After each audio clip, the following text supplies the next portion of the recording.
ladies and gentlemen, Jasper Knoben!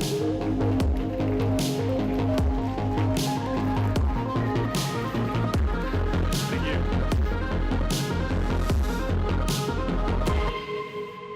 All right, good morning. Welcome everyone. Pleasure to, I need a clicker actually. That's probably a good start. Welcome, excited to be here, excited to share a bit about Southeast Asia. Before we get going, two things. My opinions here will be my opinions, not necessarily my employers, and a brief, let's say, view of why I think we're in a good position to share about Southeast Asia and the emerging landscape there. Before Philips, I was with Lazada, and Philips is usually a front runner in e-commerce, so we work closely with all the leading marketplaces in the region. We're strategic partners with most of them, so without further ado, let's go. Southeast Asia, these are the topics that we're going to go over today, starting with the development of the e-commerce landscape in Southeast Asia. So what is Southeast Asia? I'm going to go directly to this one. Southeast Asia is actually quite a large geography, but usually when people are talking about e-commerce in Southeast Asia, we're not talking about all the countries. There's a number of really more emerging countries in there, and there's a number of developing economies in there, slightly more mature. The ASEAN 6, when people are talking about e-commerce, is usually what it's about. This is where all the e-commerce action is happening. That is Indonesia, Malaysia, Thailand, Singapore, Vietnam, and the Philippines. And that's what we're going to be focusing on today as well. And why is this such an exciting region? As you can see from these stats here, there's a lot of people living in Southeast Asia, about 600 million. If you look at GDP per capita, differing maturity across the countries, but in general, it's still very low, so there's a lot of way to grow, and it's growing quickly. The median age is young, around 30 years old, and it's a very, very connected population in terms of internet penetration, in terms of mobile, smartphone usage, and in terms of social media use. They spend a lot of time on social media. They really live through their smartphones, actually.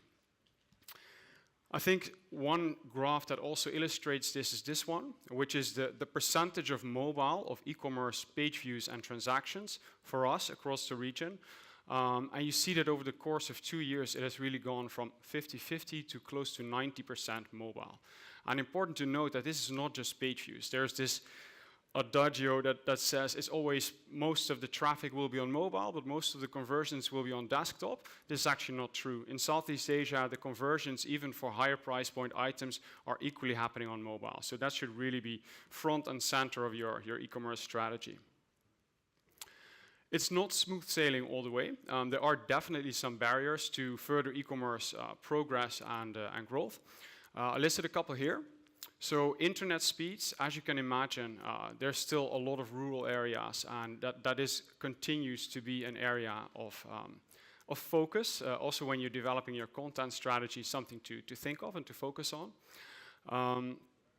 The combination of e-payments and security and trust for a lot of people that are sort of coming on online sales or online buying e-commerce for the first time, they are very much used to consumer transactions, so the C2C platforms are massive.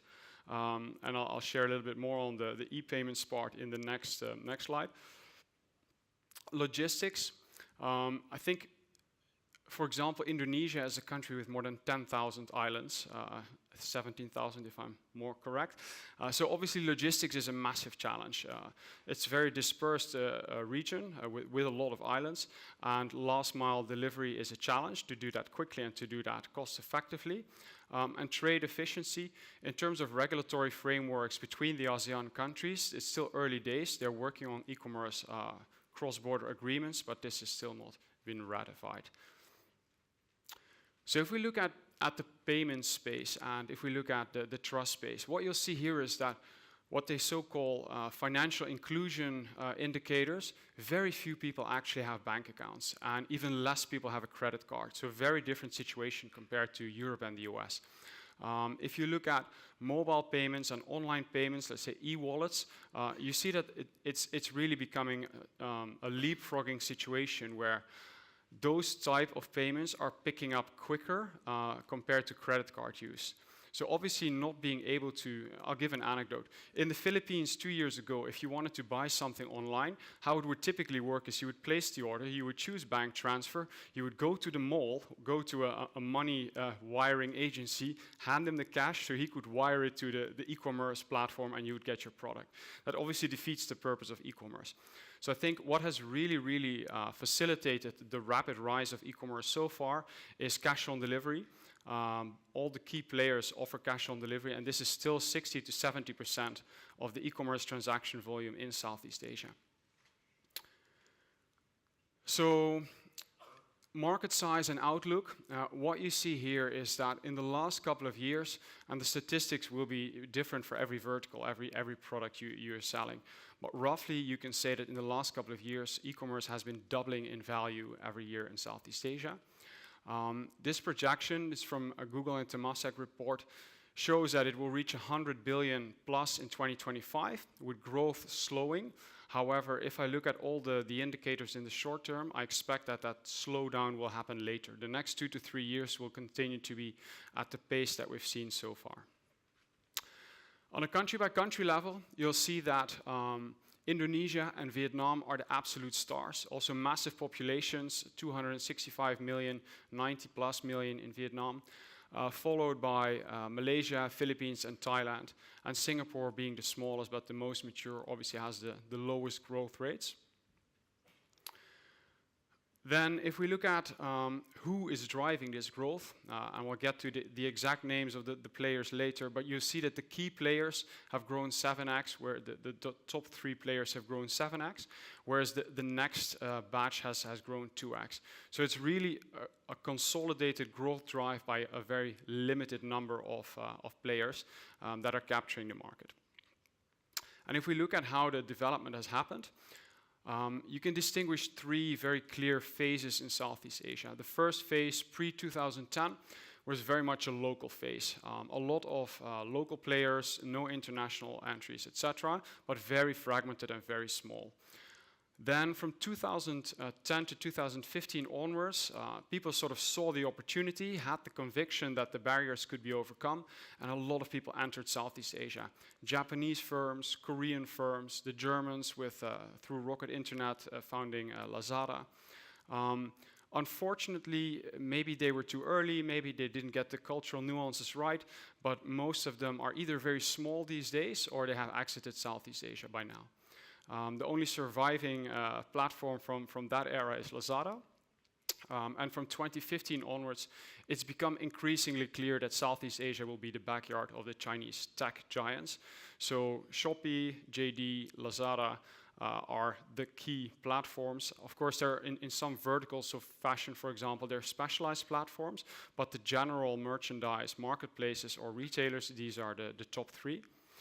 Amazon, a bit late to the party in Southeast Asia. Had they come a couple of years earlier, potentially they would have had a much better opportunity to become a household name.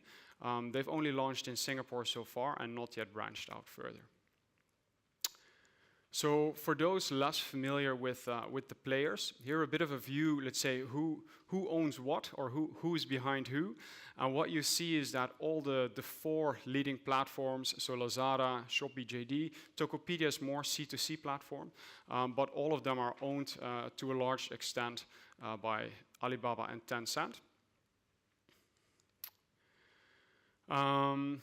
Yeah, this one, let me click through. It's been quite a challenging environment for the retailers and for the platforms to become profitable, and they're still not. And this is the big question mark that is hanging over them and their investors. I think what happened is the entry strategy was go in, start subsidizing, whether you start subsidizing the products or you start subsidizing shipping costs, transaction costs, charging no commissions, etc. Different strategies. But obviously, the idea is that after 2-3 years, when you've accumulated sufficient scale and users on your platform, you should be able to embark on a path towards profitability. However, what has happened consistently over the last couple of years is that whenever that moment looked like arriving, a new entrant came in with the same aggressive discounting and subsidizing strategy, really keeping the competitive pressure on and prices low. So let's see if there are more competitors set to enter or whether we can finally move to a path towards profitability. This is a view per country. Let me step aside. So I think what you'll see is that Shopee and Lazada are the key players across most of the countries. You have in Indonesia, Tokopedia, Bukalapak. You've already seen them in another presentation. Tiki in Vietnam. JD is invested in Tiki. And in Singapore, Q10 is sort of the last of the Korean players who have really created a stronghold in Singapore. This chart is a little bit underrepresented. This is app statistics. If you look at web statistics, you'll see a slightly different picture.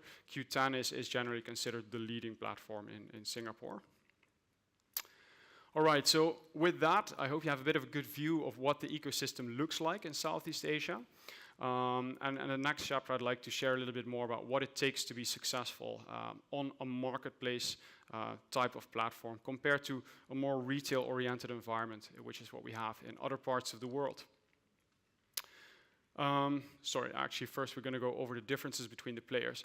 So Amazon in Southeast Asia is not the Amazon that we know. They only launched the Prime app in Singapore. So idea was to create a hypermart for both groceries and durables with very quick delivery times, which is also what they've done. Speeding up a little bit. Lazada, a bit more background on Lazada. So Lazada launched as an online retailer back in 2012. In Singapore, they launched 2 years later, 2014. They've since then branched out into a marketplace business, obviously, and they're now a hybrid business model. Very strong in electronics and appliances as categories. Founded by Rocket Internet, now majority owned by Alibaba. And I think one of the interesting things is that you'll see is that Lazada and Shopee are basically mimicking each other. So they're carving up the market, and if one introduces a new feature, you can wait for it until it appears on the other. There's slightly, the main difference is the origins. So where Lazada started as a retailer, Shopee started as a C2C platform. Last Mall, the branded section of Lazada, Shopee has Shopee Mall, so also very similar.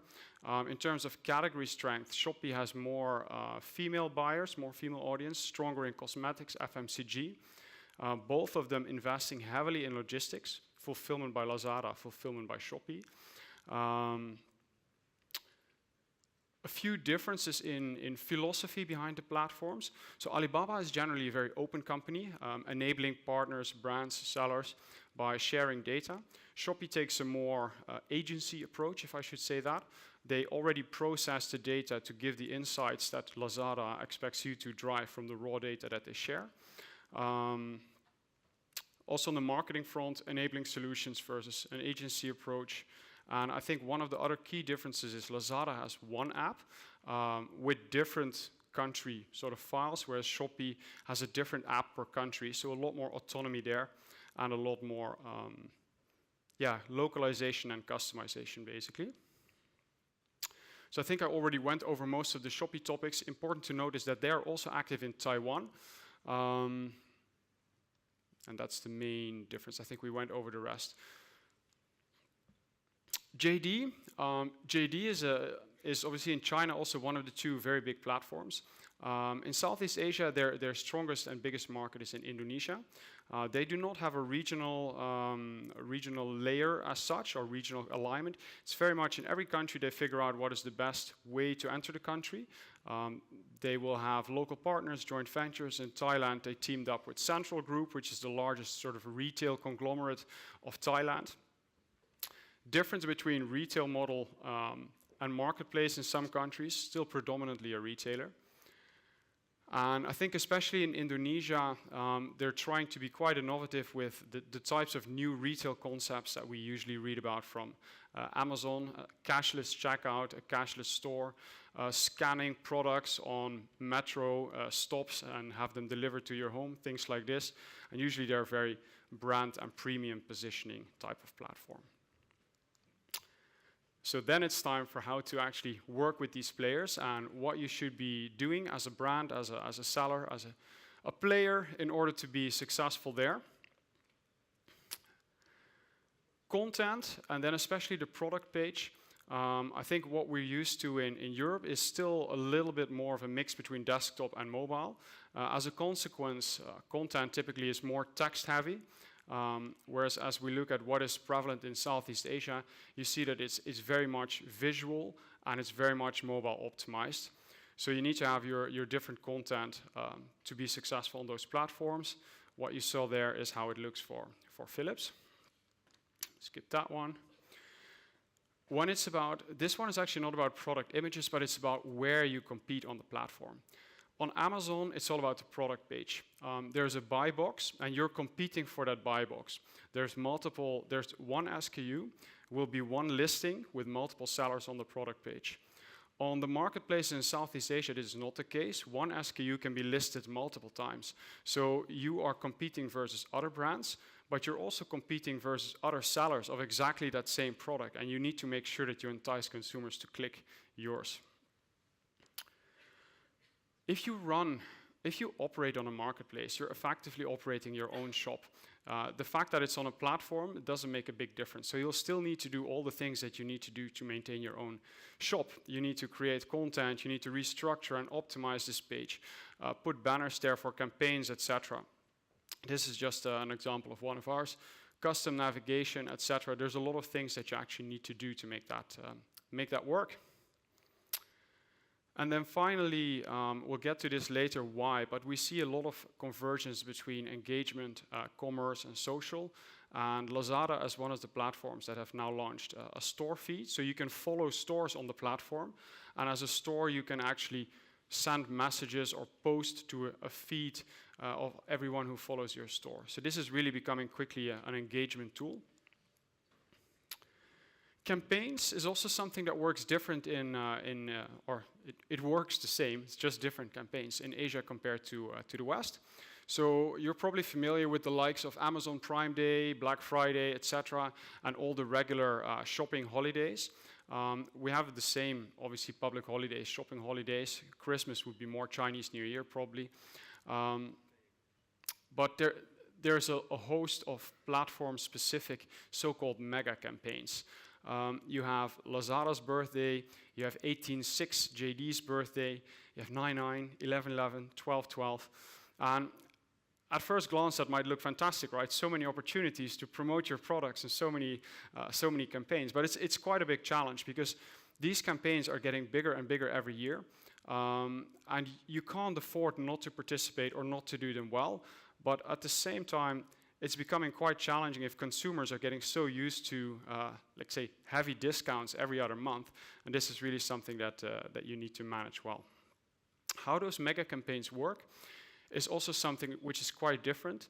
I'll do it very quickly here, but basically with brands and the platforms, there's a barter concept where the platforms ask, okay, what, dear brand, are you going to offer us? Are you going to send us traffic? Are you going to offer us exclusive propositions? How much financial support are you giving? What's your ambition for this campaign? And based on that, all brands are ranked, and there's different slots that you get. So gold, platinum, silver, etc. The higher the tier, the more the exposure on the platform. So this is what brands are typically after in Southeast Asia. If we look at the tools that the platforms offer to be successful, I think Amazon and also in the East actually Alibaba are very advanced also when it comes to on-site marketing solutions. There's a whole host of paid methods which you can invest in to be successful on those platforms. That is still in its early days in Southeast Asia. The on-site is not as advanced as it is in some other geographies. But interestingly, the off-site part, I think because of the collaborative, I would say, culture or stance of the platforms, there's a lot of ways to target people who look at products in a certain category or in your official shop on this platform, to target them on Facebook, on Google, etc. So there's a lot of the off-site marketing which is really shaping up, and a lot of custom solutions are being developed in that space. So I think this sort of wraps up what I've already said. It's hard work. If you want to run your online shop on a platform, there's a lot of things that you need to do. It's very different from selling and drop shipping. You need to set up your store, you need to maintain it, you need to plan inventory, manage everything. And I think this is only getting more complex. That's an important thing to note. As the platforms get more sophisticated, also the requirements, the capability requirements to be successful on a marketplace platform keep increasing every year. Another thing which is probably a little bit different in the East and in the West is the prevalence of what we call online promoters, but basically web chat. So people in Asia love to chat. And it's really an engagement channel, but also a sales channel. So there's all sorts of product questions, but you can also imagine that, for example, fashion brands, cosmetic brands, they have beauty advisors. So you chat with a beauty advisor who recommends you which products to buy and maybe sweetens the deal to cross and upsell you more. So this is really becoming a key channel to leverage on these marketplaces. Finally, the fulfillment space and last mile delivery.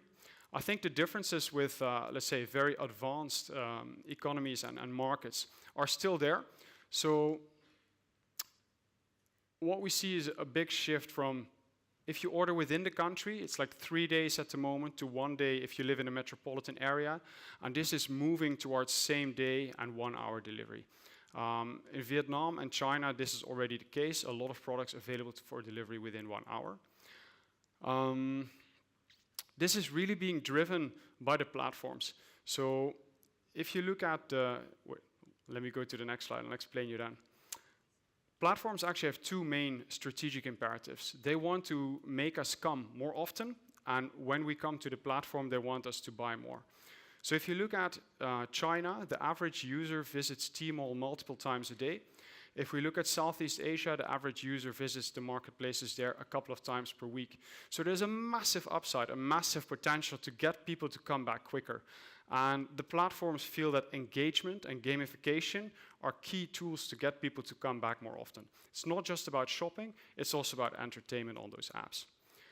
And again, to draw a parallel with China, because that's in the end where Southeast Asia is going. In China, if people sit in the office and they need something, they need to buy something, they don't think, should I buy it offline, should I buy it online? They just open their app, buy it, and they know for sure it will be in their home by the time they get home from the office. So it's becoming a habit. You take out all the consideration, the entire thought process, it's totally frictionless. And that is where Southeast Asia is also very rapidly heading. In the interest of time, I'm going to skip this section. There were a couple of slides, but I want to go to the conclusion slide and just share the views here. So if you think about go-to-market considerations, there's a couple of choices that you can make. And it really depends on what company you are, what type of brand you are, what is the right mix. So one choice is, should you have your own shop, your own brand shop, or should you be on those marketplaces or retailers? I think for many, many brands, if you need a wide reach, you need to be on those marketplaces. Then, if you want to be with those key platforms, do you want to be in a retail model or do you want to be in a marketplace model? Again, retail, they are not buying all products, and for all brands, they're definitely not buying the full portfolio. They're only focusing on the best sellers of a number of key brands. So for most companies, this is actually not a real consideration. It will be marketplace that they end up with. And within the marketplace model, you can choose to develop all those capabilities in-house or to work with specialized partners, whether it's a distributor, whether it's an e-commerce enabler, etc., who help and can do things probably cheaper, at scale, and better. So I think this is really about finding out what's the right fit for you. And then to end with a number of predictions about where the ecosystem is going. Again, I'm going to skip this one, but go straight to the key takeaways. So if we look at the ecosystem in Southeast Asia and e-commerce there, the growth, as I shared with you earlier, I'm very bullish. I think that will continue to go very strong, almost doubling year on year for the next couple of years. The key players, I personally don't think that there will be any new major entrants. I don't think the Chinese giants will allow anyone else stealing their thunder in their own backyard. Monetization. If the market stabilizes a little bit more, I do expect that commission percentages will go up, data will be shared, but at a price, and a lot of value-added marketing services will also be brought to the market by these platforms. On-site paid marketing will be a lot more sophisticated, will definitely follow in the footsteps of Amazon advertising services, Alimama, and those equivalents. The fulfillment space, this is an interesting one which I did not really touch upon. In some markets, fulfillment is done by brands or companies. You have your own warehouse, order comes in, you ship directly to the end customer. Or in China, it's the likes of Baozun, who will take your order and ship it to your end consumer, the e-commerce enablers. Or alternatively, what we see happening in Southeast Asia, you have fulfillment by Lazada, fulfillment by Shopee, etc. Will the platforms actually claim that portion of the value chain as well? At the moment, it looks like they are set to claim that portion of the value chain. So very interesting to see how that sort of space plays out. Delivery times, as I shared, key driver for the platforms to improve. So I'm sure that they will keep pushing for this, and we will see very, very competitive delivery times. Engagement and gamification, the second strategic imperative. This is going to become as important as the actual shopping element of the platforms. Mega campaigns. The importance will become bigger and bigger, and I would not be surprised if there's actually one or two more mega campaigns popping up, because every platform tries to claim their own as well. This is my birthday, this is our mega campaign, and the others are copying it. So this is really a key driver of consumption as well, and after every mega campaign, the run rate of the platforms ends at a higher level. So it's bringing people on board the platforms and on board of e-commerce. Cross-border, finally, will continue to increase. There's two main trends, obviously from China, products coming into Southeast Asia, but especially when ASEAN sorts out their e-commerce framework, I think you'll also see a lot more intra-ASEAN flowing between the different countries. Payments. I expect that in the next couple of years, cash on delivery will slowly but surely be superseded by a digital payment solution. I think credit cards will be leapfrogged, and definitely the e-wallets, think WeChat, Alipay, we've seen a couple of examples in earlier presentations. There is no dominant player yet in Southeast Asia, so maybe it will be a different one per country. Maybe one of the key players manages to clear a big space for themselves across the region. E-commerce enablers, with the increasing complexity, I do expect that 2019 is the year that a lot of e-commerce enablers will really enter the market to try to help brands become more successful and manage that complexity across a range of different marketplaces. And then as a bonus, I'm very positive about the future of e-commerce in Southeast Asia. I'm pretty sure it will continue to soar. That's it from my side. Thank you very much.